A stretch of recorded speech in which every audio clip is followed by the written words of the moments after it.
Hello guys, this is the Jota Joti neckerchief this year, 2025. Since 1958, Jota Joti Radio Scouting.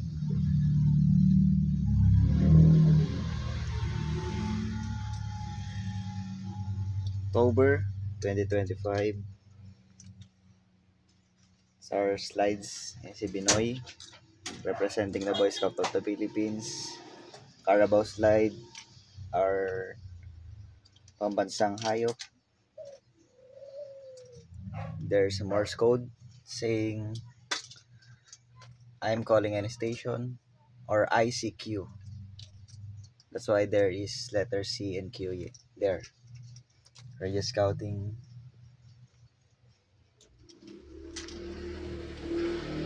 What do you think, guys? Is it beautiful or not?